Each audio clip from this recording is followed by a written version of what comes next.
হযরত ওসমান রাদিয়াল্লাহু তাআলা আনহু কবরের কাছে গিয়ে খুব কাঁদতেন। সাহাবায়ে কেরাম প্রশ্ন করেছেন, হুজুর, রাসূল করিম সাল্লাল্লাহু আলাইহি ওয়াসাল্লাম যখন জান্নাত ও জাহান্নামের ওয়াজ করেন তখনও তো এত বেশি আপনি কাঁদেন না, যত বেশি কাঁদেন কবরের কাছে এসে, কারণ কি? হযরত ওসমান রাদিয়াল্লাহু তাআলা আনহু বলতেন, আমার সাথীরা, আমি আমার হাবিবের কাছে, আল্লাহ রাব্বুল আলামিনের রাসূলের কাছে আমি শুনেছি এই কবরটাই হলো প্রথম স্টেশন, এই কবরটাই হলো প্রথম ইমিগ্রেশন কাউন্টার। এই জায়গায় যদি কেউ ধরা পড়ে যায়, কারো যদি চার্জশিট হয়ে যায়, সব জায়গায় ধরা পড়ে যাবে, হাসরে মিজানে সিরাতে কোনো জায়গায় নাজাত পাবে না। আর এই কবরটা যদি কেউ মুক্তি পেয়ে যায়, মিজান সিরাত হাসর সব জায়গা থেকে আল্লাহ তারে ভালোভাবে পার করে দিবেন। এটা হলো আসল জায়গা, মারাত্মক জায়গা, খুব মারাত্মক জায়গা। আমি এটাকে ইমিগ্রেশন কাউন্টার বলেছি আমার ভাষায়। ইমিগ্রেশন কাউন্টার যারা বিদেশ ভ্রমণ করেছেন তারা জানেন। লন্ডন যাবেন, আমেরিকা যাবেন, সৌদি আরব যাবেন, যে কোনো বিদেশে যাবেন, গেলেই পাসপোর্ট তারা দেখবে। পাসপোর্টে আপনার ন্যাশনালিটি কোনটা সেটাই তারা জানতে চাইবে। আপনি কোন দল করেন এটা তারা জানতে চাইবে না। আপনি কোন ভাষায় কথা বলেন তাও তাদের জানার দরকার নেই। প্রথমেই তারা আপনার ন্যাশনালিটি দেখবে, আপনার আইডেন্টিটি কি তারা জানতে চাইবে। তারপরে যদি স্যাটিসফ্যাক্টরি হয় আপনাকে ভিসা দিয়ে ভেতরে ঢুকবার ব্যবস্থা করে দেবে। আর যদি তারা স্যাটিসফাইড না হয় তাহলে আপনাকে মেহমানখানায় ঢুকানো হবে গ্রেফতার করে।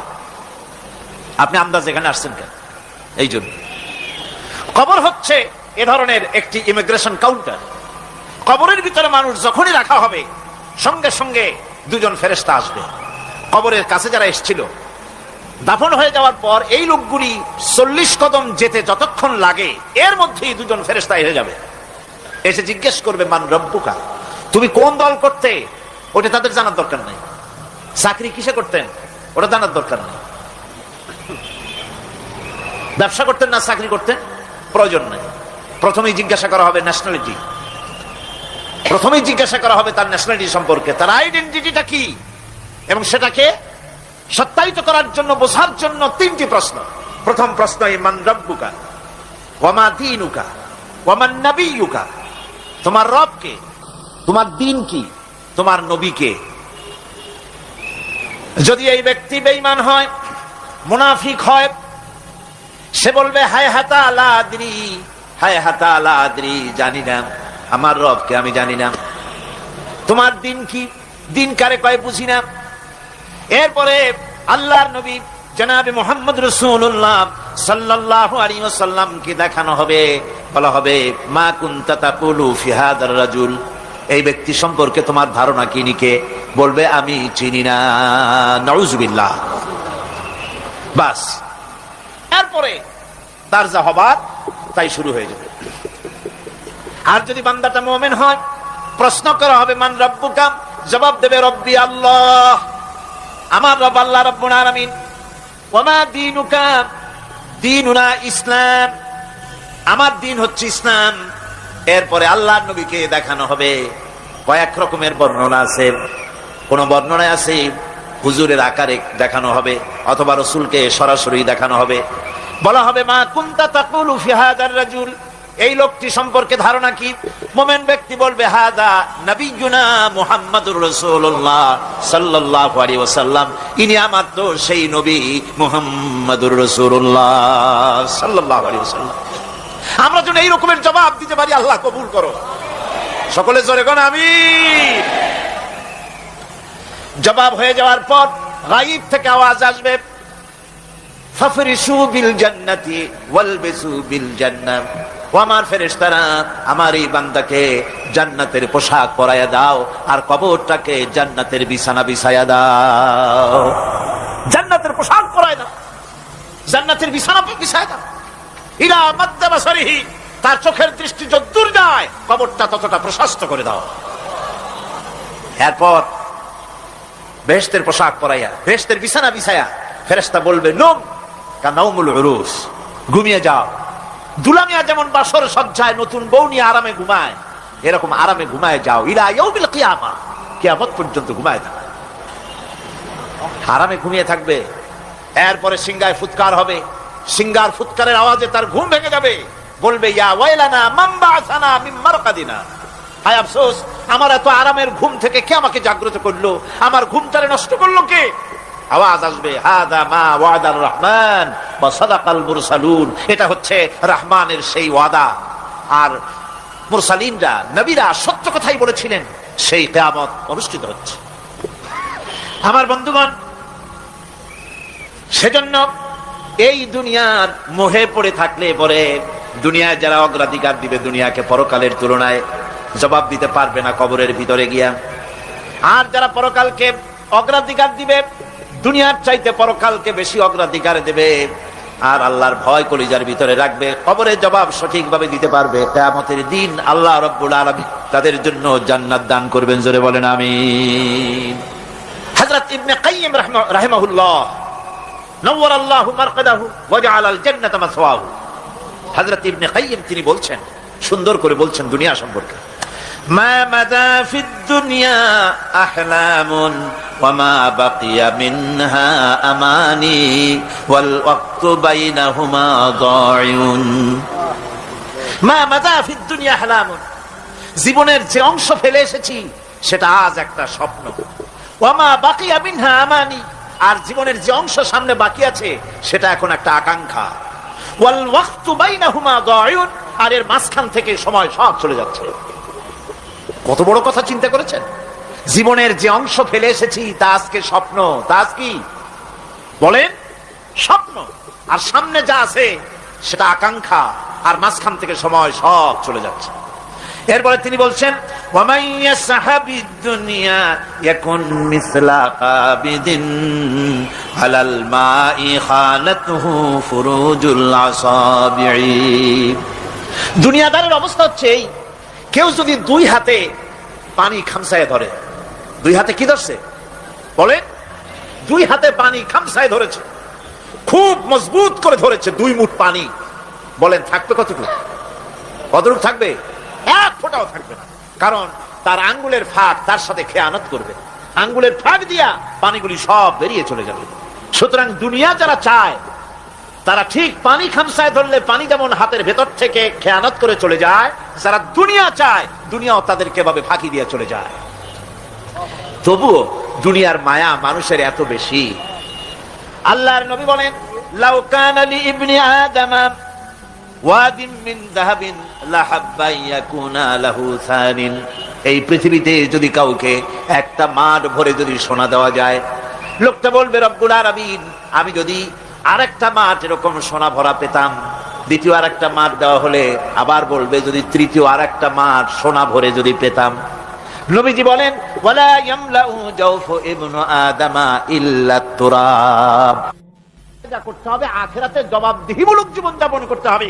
আপনি ব্যবসা করবেন, ওজনে কম দিতে পারবেন না, আপনি খাদ্যে ভেজাল দিতে পারবেন না, চুরি করতে পারবেন না, ডাকাতি করতে পারবেন না, জেনা করতে পারবেন না, বদমাশি করতে পারবেন না, মদ খেতে পারবেন না, সন্ত্রাসী হতে পারবেন না, হাইজাকার হতে পারবেন না, চাঁদাবাজ হতে পারবেন না, মুনাফাখোর হতে পারবেন না, আপনি চোরা কারবারি হতে পারবেন না, ঘুষখোর হতে পারবেন না, সুদখোর হতে পারবেন না। এই সব কাজ পরকালকে বিশ্বাস করলেই এ সমস্ত কাজ থেকে মানুষ বিরত থাকতে পারে। কথা ঠিক কিনা? এটাই হচ্ছে। সুতরাং এই পৃথিবী থাকবে না, এটা কি চিরকাল থাকবে না, এর একটা পরিসমাপ্তি ঘটবে।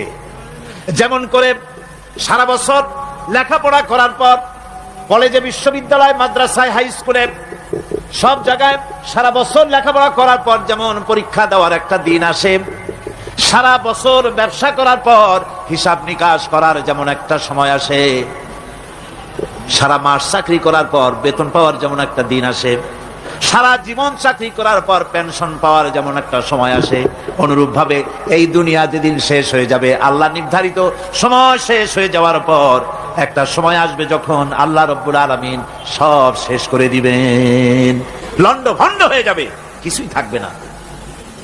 কোরআনে কারীমে আল্লাহ সব বলেছেন, কোরআনে সব আল্লাহ বলে দিয়েছেন। আল্লাহ পাক বলেন এই পৃথিবীর সব কেমন ভাবে ধ্বংস হবে তার চিত্র আল্লাহ পাক কোরআনে কারীমে তুলে ধরেছেন। ইযাস সামাউ ফাতারাত ওয়া ইযাল কাওয়াকিবু তাসারাত ওয়া ইযাল বিহারু ফুজ্জিরাত ওয়া ইযাল কুবুরু বু'সিরাত। যখন আকাশসমূহ দীর্ণ বিদীর্ণ হয়ে যাবে, তারকাগুলি বিক্ষিপ্ত হয়ে ছিটকে পড়বে, আর সমুদ্রগুলি উচ্ছ্বসিত হয়ে পড়বে, কবরগুলি সব তার ভেতরে যা আছে উদ্গীরণ করে দেবে, তারকাগুলি স্থিমিত হয়ে যাবে। এরপরে সমস্ত আকাশগুলি কিতাবের পৃষ্ঠার মতো একটার পরে একটা ঠাস ঠাস করে পড়তে থাকবে, চূর্ণ বিচূর্ণ হয়ে ভেঙে চুরে একাকার হয়ে যাবে। পাহাড়গুলিকে উড়িয়ে দেওয়া হবে, চন্দ্র এবং সূর্য একাকার হয়ে যাবে। আল্লাহ রাব্বুল আলামিন বলেন, ফাইদা বারিকাল বাসার ওয়া খাসাফাল কমার ওয়া জুমিআশ শামসু ওয়াল কমার। চক্ষু যখন বিস্ফারিত হয়ে যাবে, চাঁদ যখন তার আলো হারিয়ে ফেলবে, সূর্য যখন তার আলো হারিয়ে ফেলবে, চাঁদ আর সূর্য সব একাকার হয়ে যাবে, সেই সময়ের অবস্থাটা কি চিন্তা করো। মানুষ হয়রান হয়ে দৌড়াদৌড়ি করবে। وحملت الأرض والجبال فدكتا دكة واحدة। জমিন এবং পাহাড়গুলির মধ্যে আল্লাহ রাব্বুল আলামিন সংঘর্ষ বাঁধিয়ে দিবেন, পাহাড়গুলি ভেঙে চুরে টুকরা টুকরা হয়ে যাবে, পাহাড়গুলি উঁচু করে জমিনের উপরে আছাড় মেরে আল্লাহ রাব্বুল আলামিন ভেঙে চুরে চুরমার করে দিবেন।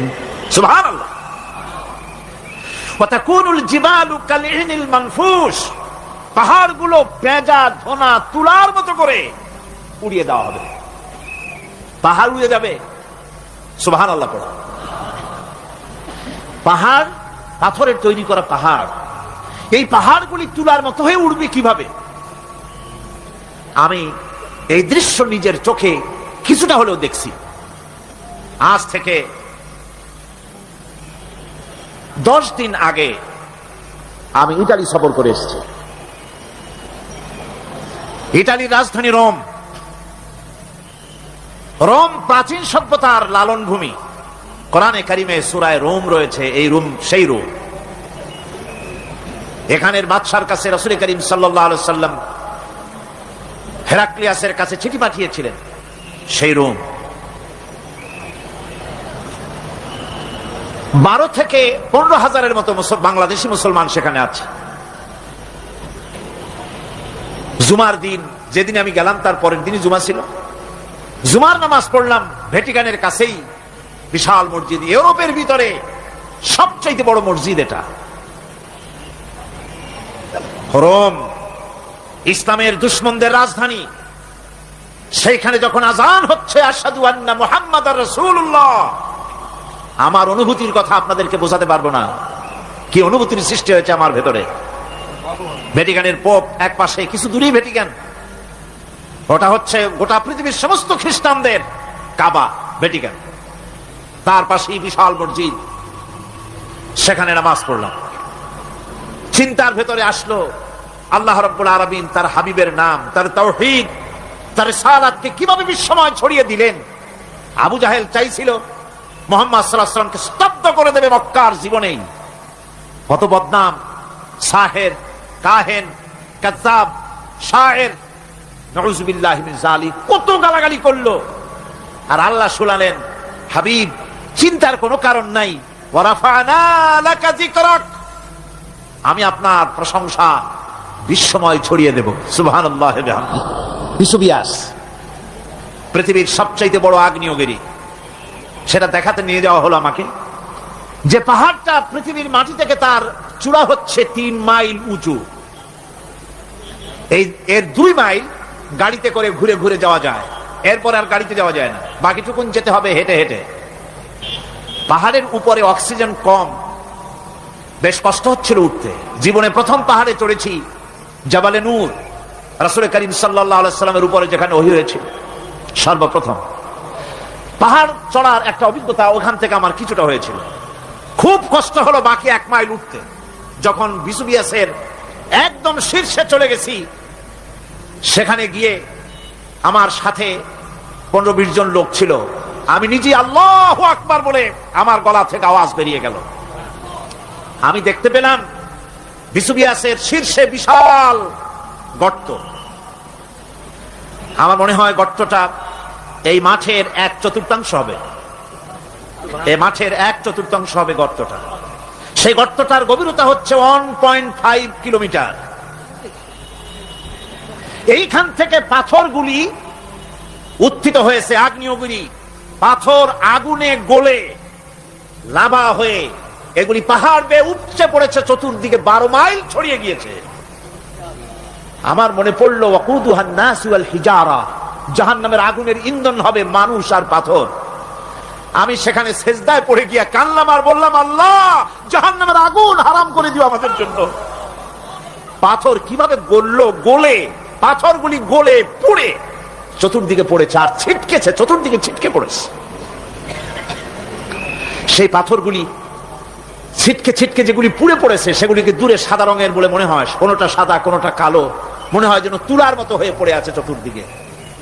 1944 সনে তৃতীয়বারের মতো ভিসুবিয়ার্সি অগ্নিগিরি যে অগ্নি উৎপাত করে তাতে আশেপাশের 12 মাইল এলাকা এফেক্টেড হয়ে যায়। পাথরগুলি গলে এভাবে বিধ্বস্ত করে দিয়েছে।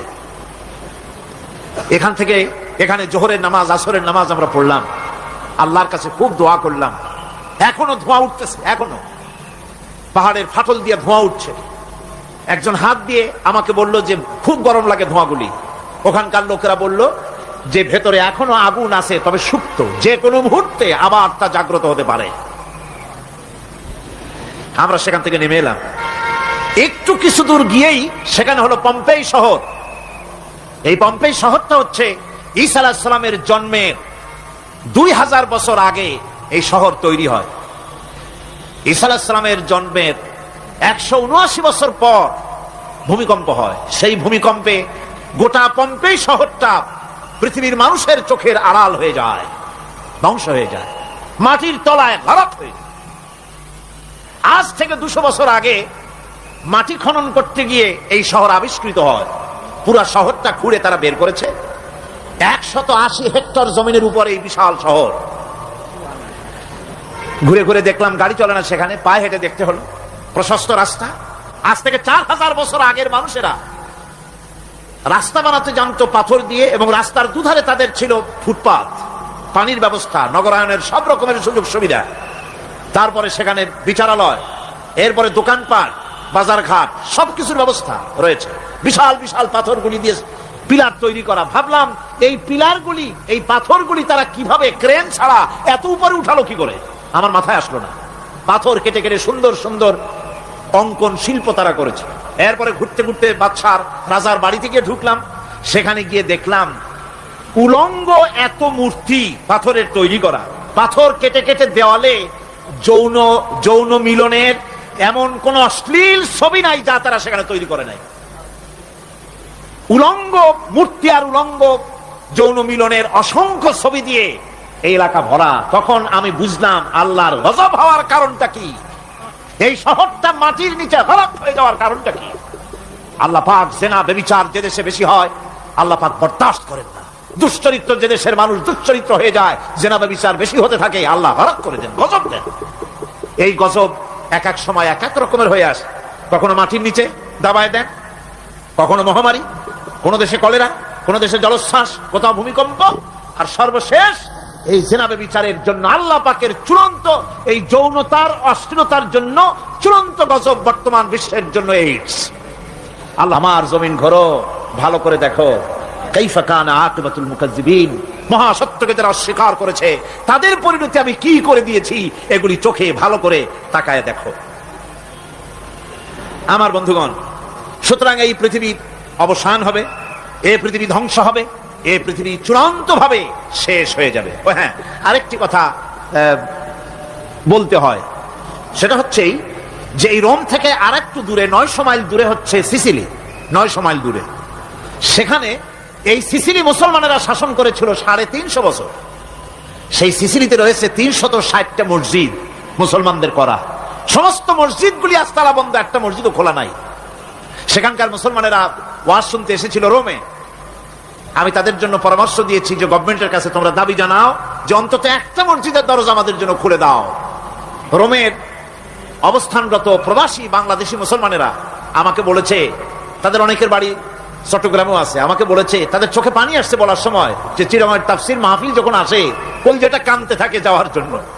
তো যাওয়া তো সম্ভব না, এত দূর থেকে আমাদের সালাম বলে দিবেন যত লোক আসবে, আর আমাদের জন্য দোয়া করতে বলবেন যেন এই রোমের ভিতরে আমরা ইসলামের আদর্শের ভিত্তিতে আমরা যেন চলতে পারি। আপনারা দোয়া করুন তাদের জন্য। ভাইরা আমার, এই পৃথিবী একদিন পরিসমাপ্তি ঘটবে এবং আল্লাহর দরবারে আমাদেরকে উঠতে হবে এবং সেখানে আমাদের বিচার হবে। সেখানে আমাদের কি হবে? বিচার হবে। আল্লাহ পাক বিচারটাকে নির্ভুল করার জন্য, সঠিক করার জন্য প্রত্যেকের গলায় আমলনামা ঝুলায় রাখছেন। এখানে রেকর্ডের ব্যবস্থা করা হয়েছে। আল্লাহ পাক বলছেন, ওয়া কুল্লা ইনসানিন আলজামনাহু তাইরাহু ফি উনুকি ওয়া নুখরিজু লাহু ইয়াওমাল কিয়ামাতি কিতাবান ইয়ালকাহু মানশুরা। আল্লাহ পাক বলেন, প্রত্যেকের ভালো মন্দ কর্মফল, কর্মলিপি আমি তার গলায় ঝুলায় রেখেছি। কিয়ামতের দিন সে নিজের কাছে স্পষ্ট সব দেখতে পারবে, কোনো জিনিস বাদ পড়বে না। তার গলায় তার আমলনামা ঝুলানো আছে, সব রেকর্ড হতেছে। আমরা যা করছি সবগুলি রেকর্ড হয়ে যাচ্ছে। বর্তমান বিজ্ঞানীরা আবিষ্কার করেছে যে মানুষের শরীরের ভিতরে ডিএনএ আছে, রক্তের ভিতরে ডিএনএ, এটা একটা কোড। মানুষের রক্তের ভিতরে ডিএনএ আছে। যেমন তার ব্রেনের ভিতরে কতগুলি কোষ আছে, এক একটা কোষ এক এক ধরনের কাজ করে, অনুরূপ ভাবে তার শরীরের ভিতরে রক্তের ভিতরে ডিএনএ আছে। এই ডিএনএটা কি? এই ডিএনএটা হচ্ছে, এই ডিএনএ একটা কম্পিউটারের মতো কাজ করতেছে। লোকটা কি করবে, কোথায় যাবে, সে ভালো হবে মন্দ হবে কি হবে, সব তার ডিএনএ এর মধ্যে রেকর্ডকৃত আছে। এটা বোঝার জন্য একটা সুন্দর দৃষ্টান্ত দেওয়া যায়। যেমন এই কাগজটাকে আপনারা মনে করুন একটা গাড়ির একটা ব্লুপ্রিন্ট, একটা গাড়ির ব্লুপ্রিন্ট। এখানে লেখা আছে গাড়ি কিভাবে তৈরি হবে। এই কাগজটা নিয়ে ঘরের মধ্যে রেখে দিলেন। এখন এই কাগজটা থেকেই অটোমেটিক গাড়ির উইন্ডো তৈরি হলো, শিল তৈরি হলো, গাড়ির বডি তৈরি হলো, চেসিস তৈরি হলো, টায়ার তৈরি হলো, ইঞ্জিন তৈরি হলো, ব্যাটারি তৈরি হলো, পেট্রোল নিল, আর কোন রকমের ড্রাইভার ছাড়াই গাড়ি চলতে আরম্ভ করলো। এই কথাটা যদি মনের মাথার মধ্যে আনতে পারেন যে এটা কিভাবে হইতে পারে, এতে লেখা অনুযায়ী যেভাবে হওয়া যদি সম্ভব হয়, অনুরূপ ভাবে মানুষের রক্তের ভিতরে ডিএনএ এর আবিষ্কার করেছে। এর ভিতরে মানুষের ভালো মন্দ, কোথায় যাবে কি করবে, সবকিছুর মধ্যে রয়েছে। কোরআনে কারীমে আল্লাহ রাব্বুল আলামিন, আমি গত বছর বলছিলাম যে বিজ্ঞানের আবিষ্কার যত বাড়বে কোরআন বোঝা মানুষের জন্য তত সহজ হবে। সুবহানাল্লাহ। কোরআন বোঝা মানুষের জন্য তত সহজ হবে। সুতরাং মানুষের গলার সাথে আল্লাহ পাক বলছেন যে একটা আমলনামা আমি ঝুলাই দিয়েছি তার গলার সাথে, সে যা করতেছে ওখানে সব লিপিবদ্ধ হচ্ছে, কম্পিউটারাইজড, কম্পিউটারের মতো এগুলি সব গ্রহণ করতেছে। এগুলি কিয়ামতের দিন তার সামনে হাজির করা হবে। কিয়ামতে যখন আমলনামা তার সামনে দিয়ে বলা হবে, ইকরা কিতাবাকা কাফা বিনাফসিকাল ইয়াওমা আলাইকা হাসিবা, তাকে বলা হবে নিজের কর্মলিপি নিজেই পড়ো, আজ তুমি তোমার নিজের হিসাব নিতে যথেষ্ট। বন্ধুগণ, এই মাহফিলে যত লোক আমরা বসে আছি, আমরা আমাদের হিসাব নিতে যথেষ্ট না আরেকজন লাগবে? কোন আমরা যথেষ্ট কিনা? কথা বোঝেন নাই। আমি বলতে চাইছি এটা, আমরা যদি এখন চোখ বুঝে চিন্তা করি যে পিছনের জীবনে কি করেছি, মনে পড়বে নাকি পড়বে না? বলেন সবাই, পড়বে কি পড়বে না? ছোটবেলায় কবে পায়ের নিচে কাঁটা ফুটেছিল, কবে কোথায় আছাড় খেয়েছিলেন, কবে কার বেল তাল আম কাঁচা আম চুরি করে খেতে গিয়ে কিল খেয়েছিলেন, তাড়া খেয়েছিলেন, তাকে এখন মনে নাই? আছে। তাহলে কিল, ওই তাল বেল চুরি করতে গিয়ে যে কিলটা খাইছিলেন সেটাও মনে আছে, ভালো মন্দ সব মনে আছে। তাহলে কোন হোটেলের রুমে কি করছিলেন, কোন স্কুলে কোন কলেজে কি করছিলেন, তারপরে জীবনে ছোট বড় ঘটনাগুলি সব বুঝতে মনে পড়বে না? এবার হিসাব করেন, মনে যদি পড়ে এবার হিসাব করেন আপনি জান্নাতি না জাহান্নামী। আপনি আপনার নিজের হিসাব নেওয়ার জন্য যথেষ্ট। তাকে হিসাব করতে বলা হবে, তোমার হিসাব, তোমার নিজের হিসাব নেওয়ার জন্য তুমি যথেষ্ট, তোমার হিসাব তুমি নিজেই করো, এটা পড়ো। আর সেই কিয়ামতের দিন কোনো সাহায্যকারী মিলবে না। মানে উৎকোষেরও কোনো কারবার নাই যে ঘুষ টুস দিয়া, ফেরেশতাদের কোন রকম বুঝবাজ দিয়া, আলাদা কোনো চোরাগলি পথ দিয়া একেবারে ফুট করে ভেসতে চলে যাবেন, এমন কোনো সুযোগ নাই। অনেকে বলে, হুজুর এমন কিছু দোয়া শিখায় দেন যাতে ওই সব জেহাদ বোমা এগুলি খুব ভয় পায়, ওসব রাস্তা টাস্তা না, খুব সহজে কিছু দোয়া দুরূদ করিয়া আস্তে করে জান্নাতে চলে যাওয়া যায়, এরকম একটা দোয়া, এরকম একটা পথ বলে দেন। আমি বলি, ভাই এরকমের কোন সূরাগুলি আমার রাসূল আবিষ্কার করতে পারেন নাই। আল্লাহর পয়গম্বরের ওই ধরনের কোন পথ আবিষ্কার করতে পারেন নাই। সেখানে কিয়ামতের দিন কাউকে উৎকোচ গ্রহণ করার কেউ নাই, উৎকোচ দেওয়া যাবে না। আর উৎকোচ দিবি না কি? আপনার কাছে কিছু নাইও, থাকলেও নেওয়ার কেউ নাই। এই দুনিয়ায় ফাঁকিবাজি করে বহুত কিছু করা যায়, কিন্তু কিয়ামতের মাঠে এগুলি কিছুই চলবে না। اليوم لا ينفع مال ولا بنون। কিয়ামতের দিন ধন সন্তান সন্ততি আর সম্পদ কোনো কাজে লাগবে না। সেদিন শুধু আমল যদি ভালো হয় কাজে লাগবে, আমল খারাপ হবে সব শেষ হয়ে যাবে।